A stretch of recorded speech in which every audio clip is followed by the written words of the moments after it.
আব্দুল্লাহ। জি মা, কিছু বলবেন? বাবা, কিছু বাজার লাগবে। আচ্ছা মা, আপনি বাজারের লিস্ট আর একটা ব্যাগ দিন, আমি যাচ্ছি। মামা, আমিও যাব। আচ্ছা মামা, চলো।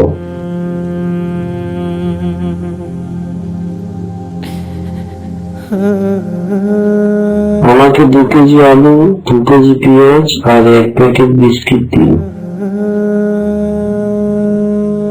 এই যে কেডা? আব্দুর রহিম বললো নাকি?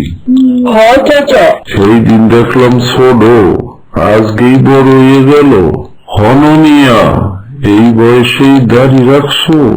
বাকি বয়স তো পয়জা রয়েছে, এই বয়সে দাড়ি মানায় না, দেখতে বুড়া বুড়া লাগে। কোন মেয়ের বাপে তো তোমার কাছে মেয়েই বিয়ে দিব না।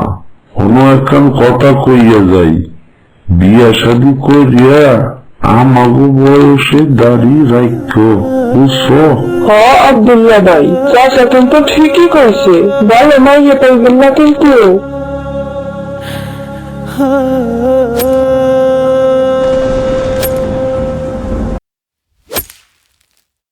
এই আব্দুল্লাহ, কই যাও? তোর তো কোনো দেখাই পাওয়া যায় না। কাল ভার্সিটিতে যাবি? হ্যাঁ যাবো। কি রে, তুই যে দাড়ি টাড়ি রেখে পুরাই হুজুর হয়ে গেছো, দেখতে তো পুরাই খ্যাত খ্যাত লাগে। কোন মাইয়া তো তোর পছন্দ করবো না। তোরে তো জঙ্গি জঙ্গি লাগে, যে কোনো সময় তোরে তো ধৈর্য নিয়ে যাইব। কথায় কাজ হয়েছে, দেখবি দাড়ি টাড়ি কাইটা স্মার্ট হয়ে আইবে। হননিয়া, এই বয়সেই দাড়ি রাখছো? বাকি বয়স তো পয়জা রয়েছে, এই বয়সে দাড়ি মানায় না, দেখতে বুড়া বুড়া লাগে। তোরে তো জঙ্গি জঙ্গি লাগে। দেখতে তো পুরাই খ্যাত খ্যাত লাগে, কোন মাইয়া তো তোর পছন্দ করবো না।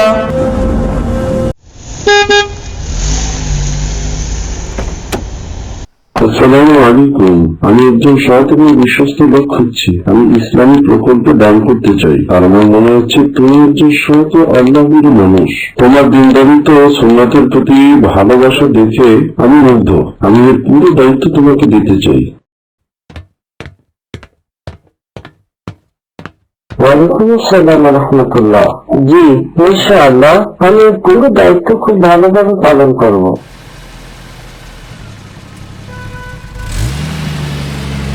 গ্রামের ভিতরে আমি হইলাম মুরব্বী মানুষ, আমার কাছে না দিয়ে তোমার কাছে দিল। জি চাচা, আমার দাড়ি ও ইমাম আমার সম্মান বাড়িয়ে দিয়েছে। আপনি আমায় বলেছিলেন দাড়ি রাখলে বুড়া বুড়া লাগে। আসলে চাচা, পৃথিবীর সব থেকে স্মার্ট এবং সুদর্শন মানুষ ছিলেন আমাদের প্রিয় নবী হযরত মুহাম্মদ সাল্লাল্লাহু আলাইহি ওয়াসাল্লাম, আর তার মুখে দাড়ি ছিল। আর বলবি তুই কি বলেছিলিস বলো? দাড়ি রাখলে কোনো মেয়ে পছন্দ করবে না। আসলে দাড়ি রাখার জন্য যে মেয়ে পছন্দ করবে না, তার ভিতরে তো দিনদারিত্ব বলতে কিছুই নেই। আর এটা তো সৌভাগ্যের বিষয়, আমার এই বাড়ির জন্য এরকম মেয়েদের মেয়ে থেকে হেফাজতে আছে। আর তোমরা হয়তো জানো না, মিশরের সুন্দরী মেয়েরা নিজেদের হাতের আঙুল কেটেছিল এই দাড়িওয়ালা ইউসুফ আলাইহিস সালামের জন্য। আসলে দাড়িটাই হচ্ছে পুরুষের সৌন্দর্য, যেটা রাসূল সাল্লাল্লাহু আলাইহি ওয়াসাল্লাম পছন্দ করেন। আর যেটা রাসূল পছন্দ করেন সেটা আল্লাহ তাআলা পছন্দ করেন, যেটা আল্লাহ তাআলা পছন্দ করেন সেটা আমি পছন্দ করি।